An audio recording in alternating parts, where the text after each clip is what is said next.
محدثین یہ کہتے ہیں کہ جو حدیث ضعیف ہو اسے آپ مسئلہ تو اخذ نہیں کر سکتے، لیکن فضائل میں آپ ضعیف روایت کو استعمال کر سکتے ہیں۔ یہ محدثین کا اصول ہے۔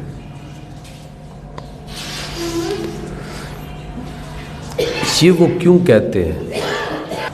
ہم ضعیف حدیث کا نام سنتے ہیں تو اکثر کے ذہن میں یہ آ جاتا ہے کہ من گھڑت روایت کو ضعیف کہا جاتا ہے۔ ایسا نہیں ہے، اس روایت کو موضوع کہا جاتا ہے۔ جو من گھڑت ہو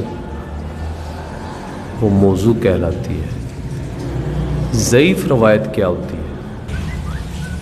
اگر آپ احادیث کی قسمیں دیکھیں، حضرات محدثین کی جرح دیکھیں، سب کا خلاصہ آپ نکالیں تو حدیث کے راوی میں بنیادی طور پر دو چیزیں دیکھی جاتی ہیں۔ ایک اس کا حافظہ، ایک اس کا عمل۔ یہ دو چیزیں دیکھی جاتی ہیں۔ جیسے پورے حساب کا خلاصہ دو چیزیں ہیں، جمع اور تفریق۔ مسلسل جمع کا نام وہ پھر ضرب ہو جاتا ہے، مسلسل تفریق کا نام وہ تقسیم ہو جاتا ہے۔ تو حساب کا خلاصہ تو دو ہی چیزیں ہیں نا، جمع اور تفریق۔ بالکل اسی طرح جو محدثین احادیث کی قسمیں بیان کرتے ہیں، راوی پر بحث کرتے ہیں، دو بنیادی چیزیں دیکھی جاتی ہیں۔ اس کا حافظہ کتنا تھا، اس کا عمل کیسا تھا۔ اگر کسی روایت میں ایک راوی ہے اس کا حافظہ کمزور ہے، لیکن وہی روایت کوئی اور راوی بھی بیان کر رہا ہے، اس کا حافظہ بھی کمزور ہے، اب محدثین کہتے ہیں کہ یہ بات مضبوط ہو گئی ہے، اس حدیث کو تائید حاصل ہو گئی ہے، یہ حدیث بھی ضعیف ہے کیونکہ راوی کا حافظہ کمزور ہے، لیکن دوسرا راوی بھی اس کو بیان کر رہا ہے، اس کا حافظہ بھی کمزور ہے۔ اب بات میں مضبوطی آ گئی ہے، دو کمزور حافظے والے راوی اس بات کو بیان کر رہے ہیں۔ یہ انہوں نے کہاں سے لیا ہے؟ اللہ تبارک و تعالیٰ قرآن کریم میں جہاں گواہی کو بیان کرتے ہیں وہاں یہ ارشاد فرماتے ہیں کہ اگر عورتیں گواہ ہیں تو وہ دو ہوں گی، دو عورتیں گواہی دیں گی۔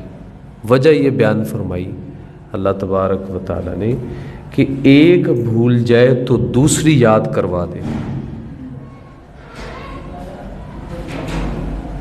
عورتیں گواہی میں دو ایک مرد کے برابر اس لیے ہیں، فرمایا کہ ایک بھول جائے تو دوسری یاد کروا دے، یہ اللہ قرآن میں فرما دے۔ تو دیکھیں ایک کمزور حافظے والی تھی، دوسری ساتھ ملی تو بات پکی ہوگی۔ قرآن نے اصول دے دیا کہ دو کمزور حافظے والے بات کریں تو بات پکی ہو جاتی۔ محدثین نے اصول لے لیا، ایک حدیث میں راوی کمزور حافظے والا ہے، اسی روایت کو دوسرا راوی بیان کر رہا ہے، وہ بھی کمزور حافظے والا ہے، تو دو کمزور حافظے والے مل کے بات پکی ہو گئی۔ اگر ہم اس کو نہیں مانتے تو پھر قرآن کا اصول غلط ہو جاتا ہے۔ تو یہ حدیث کے اندر ضعف آیا ہے راوی کے کمزور حافظے کی وجہ سے، اور دوسری وجہ سے ضعف آتا ہے عمل کی وجہ سے۔ محدثین عمل دیکھتے ہیں، عمل میں کیسا تھا۔